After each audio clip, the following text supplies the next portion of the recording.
我們今天要來走八德路，久違的高雄暖暖手系列終於回來了。我們已經在七賢路停了蠻久了。2000 years， 被困在七賢路的時光漩渦裡面，我們終於出來了，各位。今天趁着凡凡不在家，我就約許先生一起來走八德路。那我們就話不多說，直接 go go！ 跟大家報告一下，我们映入眼簾的第一站就是我們八德路的知名地標八德拖吊場。我非常不喜歡這個地方，因為每次來這邊的回憶呢，就是坐計程車來。以前在學生時期的時候，有一次逛新學江逛一逛，摩托車就不見，然後就要來這邊找車了。這個是不好的行為，大家不要學習，好不好？車子就是要停好。而且那時候還覺得計程車費很貴，所以那時候是請爸爸載我們來。在開始介紹八德路之前呢，我要先跟大家介紹我們第一家要吃的鵝肉泉。阿轉啊！但是現在還不會吃，我們結束後會再來吃，好不好？直接在路上。客家，我跟你講，生產是你一輩子就是最可以花錢的時候。自然產，監督他好好花錢，知道嗎？好了，我們準備繼續往前探險嘍。感謝信義車業嘍，拜拜！突然間被攔下來，直接聊了一個媽媽經哎。大家如果在路上遇到我們啊，真的不要客氣，大力的叫我們。剛剛我就聽到老闆說咔咔呀，對我還想了一下咔咔呀是誰。謝謝大家。好，祝生產順利哦，生意興隆。真的，兒子加油，一起養兒子。今天這條八德路其實相對來講是比較好走的。因為八德路的距離很短，我們從最東邊是剛剛民族路橋那邊開始，然後到最西邊好像是自強路是吧？全長大概只有2公里多而已。但我剛剛聽到一件事讓我很難過，是他說八德路是美食沙漠。大家如果看我們現在前面這個片頭走到現在，你會發現一件事情，就會怎麼這麼多汽車材料行？但是我們是美食頻道，你知道這件事吧？今天是修車頻道，因為接下來的八德一路啊，整條路幾乎都是汽車材料行，大家如果有需要都可以來這邊買。但這邊這條路上呢，前面很大一部分全部都是這些，難怪它跟拖吊場綁在一起。是的，所以呢，接下來我們就會進入到八德路上第2個我們可以吃的東西啦，就是前面八德薏仁大王。但同樣的，我們也不是現在會吃，我們會晚上再來吃。這間呢，算是許先生從小到大的回憶啊！真的，這間我算從小吃到大的哈。我們晚一點再過來吃。再來就是八德路上其實有非常多的那個熱炒店、海產店，好像我們剛剛經過的鵝肉泉，還有現在經過的這間唐吉屋，這邊這2間都是路頭，就是八德路頭這裡算是蠻多人會來吃的熱炒店。但我個人比較常吃鵝肉泉啊。大家如果有喜歡吃哪一間，也可以跟我們分享，好不好？今天我們拍的是八德路嘛，所以我們不會走到復興路那裡。在復興路的那個地方，微微遠處的地方有一個小小的紅燈籠，它是一間高雄知名在地的一個菜拉達。我吃不懂，先說我吃不懂。它是沒有店名的，只要那一天紅燈籠有點上，就代表說它有營業。他以前有時候跟那個3、5好友、同事啊，就是聚餐，想要喝點小酒，然後簡單處理一下，我們都會去那裡。但是那一間我最印象深刻的就是有水果盤。這一間我在 Google 評論上面啊，看到他們評論超差的，可是呢，它又主打24小時，那感覺生意應該很好啊。可以高雄人幫我回答一下這一間到底是什麼嗎？不好意思，我沒吃過。啊，下面知道的人留言跟我講一下好不好？我們發現一家涼麵店，今天真的是蠻熱的，來吃一下涼麵。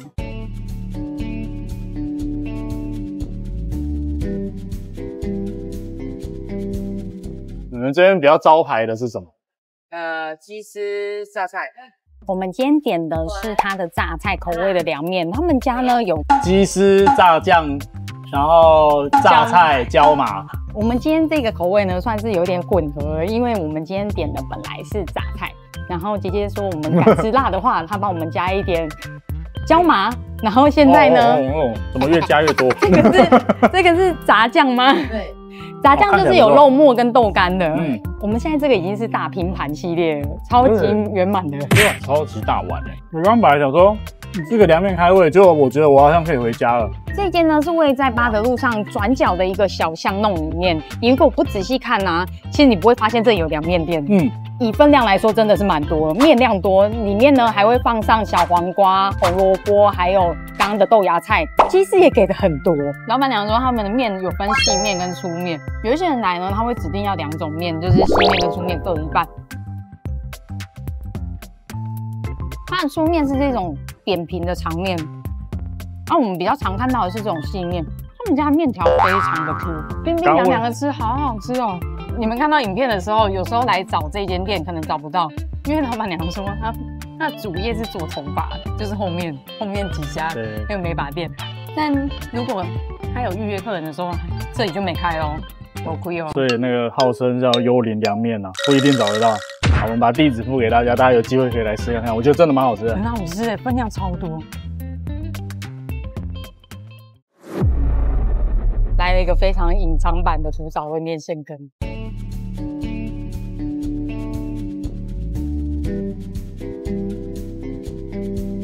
从我媽媽開始做，你是第2代了。第2代了哦。所以這間店已經60幾了，60幾年了。你說以前1碗2塊錢，對，屬於台灣的土嫂味了。塞甲鍋已經開吃了。剛剛老闆建議我們啊，可以先吃一下原味，然後再加桌上的這些調味料，醋跟辣椒。很古早味，真的很古早味。现在不太容易找這種麵線羹了，就是它的那個湯底跟人家就是不一樣，它有一個鮮甜味，而且它有一個鍋的鍋味，我不知道為什麼很厲害，是好吃的那一種。因為我們現在吃到的麵線羹啊，就只有鍋而已，不然就是柴魚。大概就是那個味道，湯底比較單薄一點，但他們家的湯底很有層次。怎麼有一個甜甜的味道哦？這就是傳承60年的味道。剛剛比較好笑的是，你要問裡面是大骨還是什麼孔都是我太太在做的，我不想。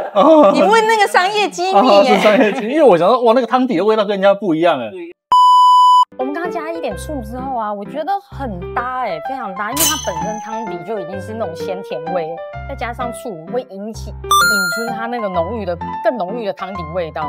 它這種辣不是辣死人的辣，我覺得它是甜辣。像丹丹我們在吃那個麵線羹，它會附一包那個甜辣醬那一種，但是它的層次比丹丹的高個3層。我很喜歡他們家的麵線糊，因為有一些麵線糊我沒有很喜歡的原因，是因為它的麵線太軟太爛，但他們家的還保有那個 Q 度，你吃下去的時候是很有口感的。八德路前面我吃到這2間，我安心嘞。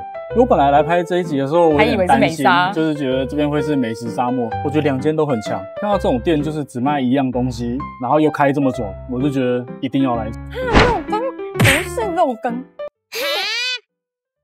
因為外面吃的肉羹啊，都是那種經過千錘百煉的肉羹。但他們外面的可能是魚漿或是什麼混合物會比較多一點。他們家肉羹你會非常感覺到，它就是把肉全部攪爛，變成肉團那種感覺，非常真實的味道。一咬下去啊，肉味散發。我覺得古早味的老店能夠穿越這麼久的時代，屹立不搖，其實都很簡單，就是靠着料好味美，然後料多實在，都是這樣而已。要來吃吃看，你們才會知道什麼叫麵線。有吃過的在下面留言告訴我，不要跟別人講。吃完麵線羹之後呢，我們就會進入一連串的真正美食沙漠——汽車天堂。全部都是汽車材料行，那邊有沒有看到？全部都是。這裡是我的愛店，但我今天不能吃它，因為我們今天拍的是八德路，而它就在林森路上。原香牛肉麵是老許從小吃到大的牛肉麵。原香牛肉麵，高雄最強，不接受反駁。我們走到了八德一路跟南華路的交叉口，這裡走進去啊，有很多異國美食。聽說裡面的印尼小吃店很好吃。可是我們今天可以進去吃嗎？我們偷看一下。我那時候在 Google 評論上面看到啊，裡面有一間，他把印尼食物、印尼自助餐搬來台灣了。它這邊很多全部都是好像突然間走進了東南亞的感覺。但是他們現在這邊呢，都弄得亮亮、乾乾淨淨，看起來很好吃的樣子。非常明亮，就是其實我看現場來吃的很多都是台灣人，要挑一間吃吃看。好啊，我們偷看一下。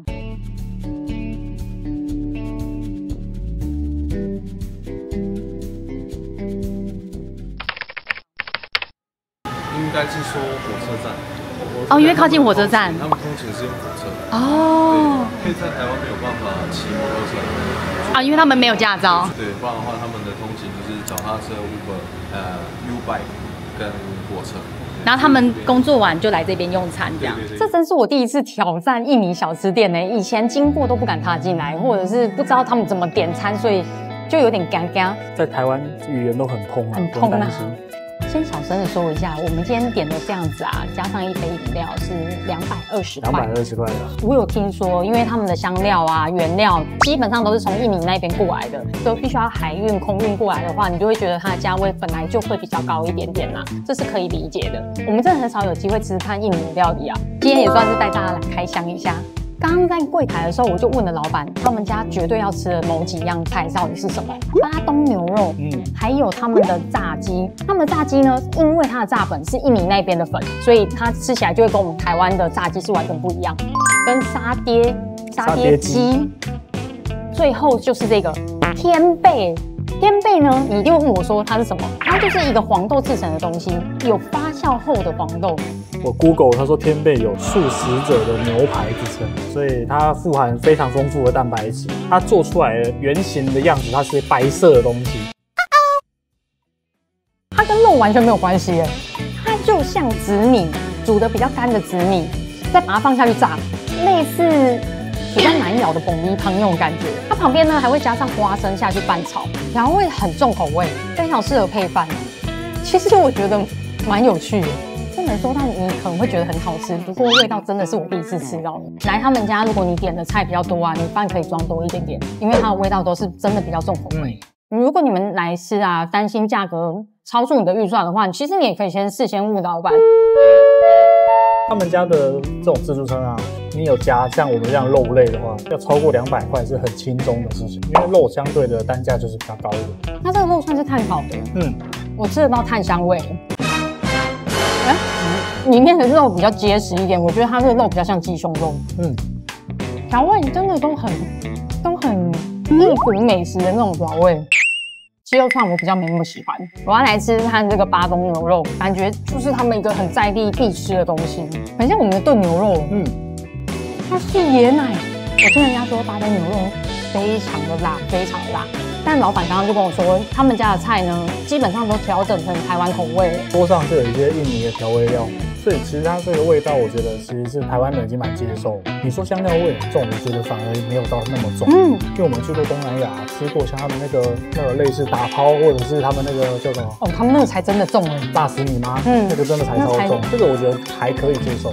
我剛意外的吃的時候，發現其實它真的好吃是它的飯，它的飯是有用香蘭葉下去的，對。然後所以煮得很軟，然後又有一個那個香氣。他們家的這個炸雞我不喜歡，因為它是放冷的，所以它的炸皮其實很結實。再加上它這個印尼的炸皮啊，我覺得沒有到太印象深刻或太特別。這間算是一個，如果你是沒有去過印尼，但你想要先試試看印尼的一些調味的話，你可以來這間吃吃看，算是小吃類的啦。夾的話，你們可以先挑幾樣試試看，畢竟不是每一樣你都喜歡那個調味，試試看，大家自己來試試看，蠻有趣的一點點。A few moments later， 接下來準備進入巴德二路。真的要說一下，我覺得巴德路呢走起來很輕鬆因為路真的不長，我們就看到什麼吃什麼，店也沒有那麼多，所以不會進入到一個那種很糾結的時刻。沒錯啊。好，我們現在進入到巴德路的中後段的部分。這邊呢，其實就已經快要到終點了，因為巴德路其實不長。現在這裡雖然看起來有一點點沒落，但以前這邊是很熱鬧的，你知道嗎？我不知道。你有看到前面那邊有一間叫做藍寶石當鋪嗎？它以前旁邊那邊有一個，在我媽那個年代非常知名的地標，就是藍寶石大舞廳。那個老藝人以前出道在紅的時候，都是在這邊表演。哇哦！我可以把它想象呢，以前就跟老鹽埕一樣熱鬧這樣。可能更熱鬧哦，因為它就是一個以前娛樂的中心嘛，因為以前人也沒什麼娛樂啊，所以大家都來這邊看表演。巴德路的尾端呢，就一定會經過基博。基博它是2022立體燈推薦，有沒有看到？放那麼大，那麼大，那麼大。我們之前呢，外地朋友來的時候啊，我們沒辦法帶他去太遠的地方吃土雞城，就會帶他來這邊基博。它裡面呢，除了一些土雞的料理之外啊，它其實也有海鮮，種類算是蠻豐富的啦。如果你們想要帶外地朋友，不是高雄人來吃熱炒，或者是吃土雞城的料理，這間就還蠻推薦的。但是我們晚上要去吃蚵仔轉啊，所以我們今天不會吃基博哦。拜拜。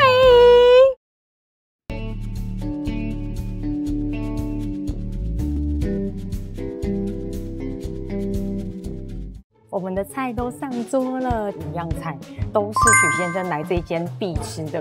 这我居然沒有帶你來吃過。沒有。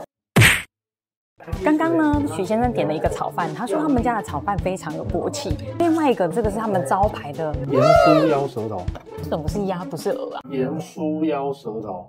另外呢，還點了他們的鵝肉，因為他們的鵝肉是他們的招牌，可以依照人，就是你有幾個人點幾個。其實你進來，店家就會幫你配好了。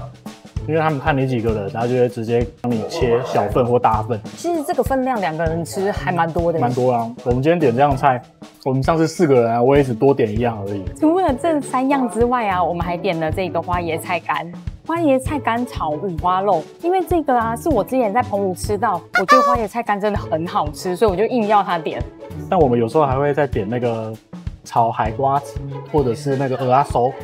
不過剛剛許先生來之前呢，他就跟我強力推薦他們的竹筍炒飯，一定要吃。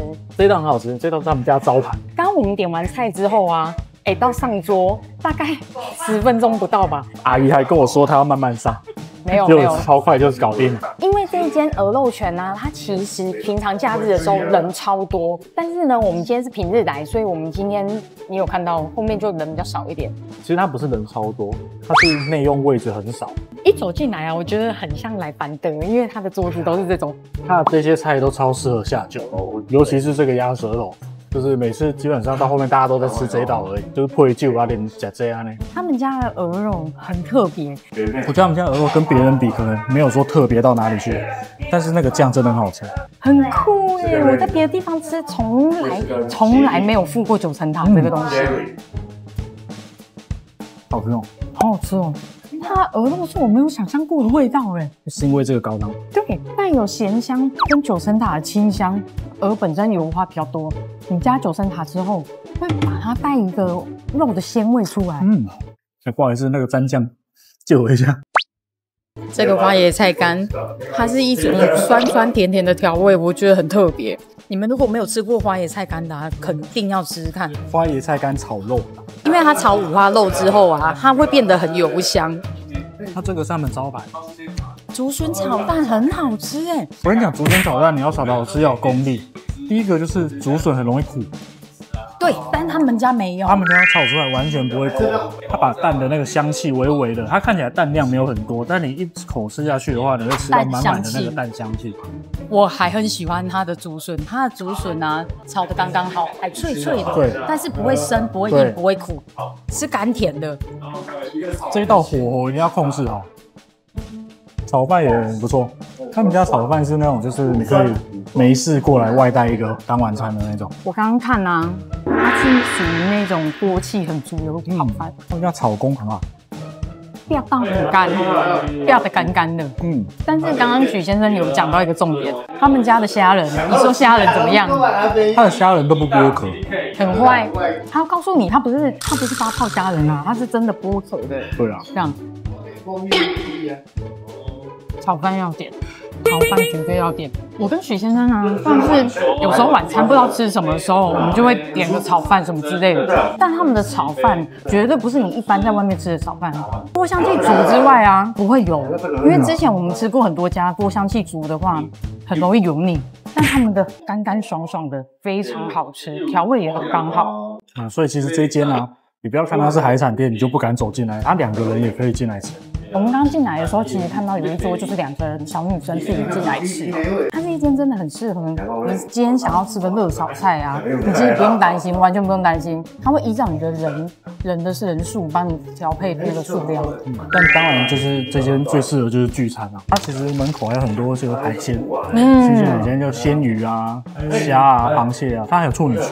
你如果跟他訂的話，它還有處女鱈，但是蠻貴，下次帶你去吃處女鱈。我們等爸爸請客再來吃。好，吃一吃，出去外面再結尾。嘿，我們吃完了，剛剛結賬是多少？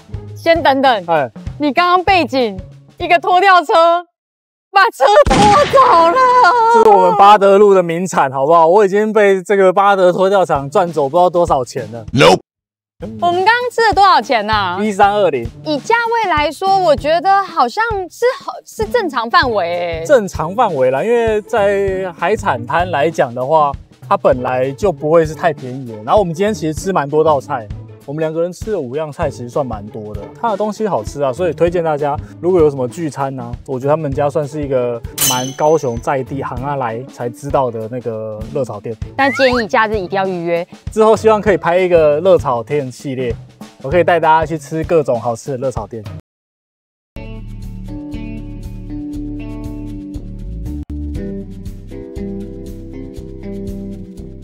超誇張，超誇張！我們剛剛來買豆花，馬上就看到拖車了，不到5分鐘，車子就被拖走了，太酷了。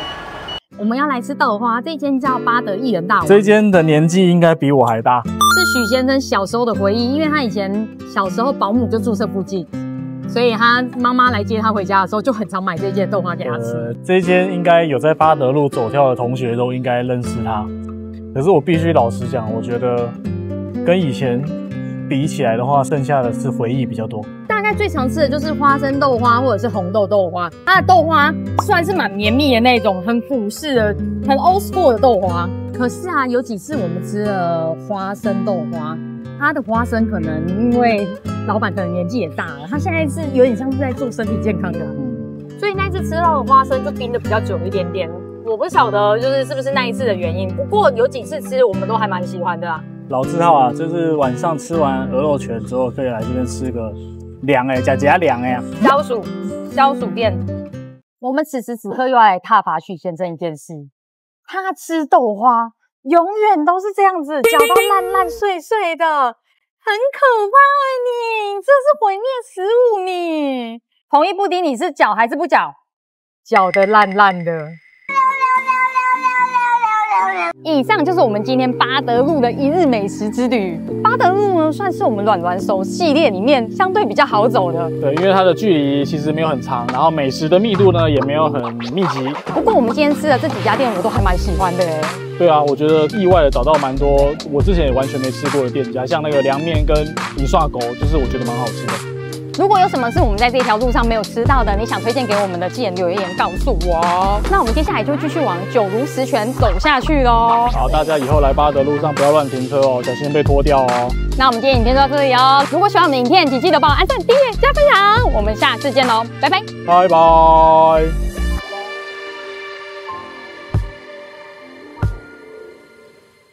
在八德路跟自立路的交叉口啊，就是八德二路的最尾端。我們買了宵夜要回家吃，這是我選的。我買的是小鮮鹹水雞。這間小鮮鹹水雞，它是在那個八德路的尾端，也是一間經營了一段時間的鹹水雞。他們家有2個特色，第一個特色是老闆娘，老闆娘非常有個性。你去他們那邊點餐啊，請照着他的規矩走，退損。那請教一下先生，這邊這一盤有沒有還有需要的？來。好，先從這裡就對了。第一次來沒事。好。他剛剛很可愛，他也跟你說第一次來沒事。對，然後他們家的第2個特色就是它的辣椒，它的辣椒是手炒的。剛剛我有看他挖了1匙下去，哇，那個感覺就超厲害的，感覺就蠻厲害。所以如果來他們家吃的話，可以加一點辣。好，所以這就是我今天的宵夜，跟大家報告。敢吃辣的一定要加。還有隔壁的刺骨紅茶，帶一杯紅茶回家。我呢，則是走到自立路的交叉口轉角那個地方去買了聖馬洛可麗餅。這個可麗餅老闆啊，超級可愛的。他剛剛在跟我們講說，他前2天在過生日，所以都是店休的狀態。我們今天剛好是他生日那一天來，祝你生日快樂，老闆。我點了一個巧克力跟抹茶雙拼，他還問我說：“你要撒滿天星嗎？反正不用錢，加一下。”情緒價值不用錢。對，如果大家到八德路底的話，就可以這3家一起買起來當回家的宵夜，我覺得不錯。很棒哎，今天這條路走到底，剛好還可以帶宵夜回家吃，讚讚讚！我要一邊走一邊吃，超脆的。好，走吧。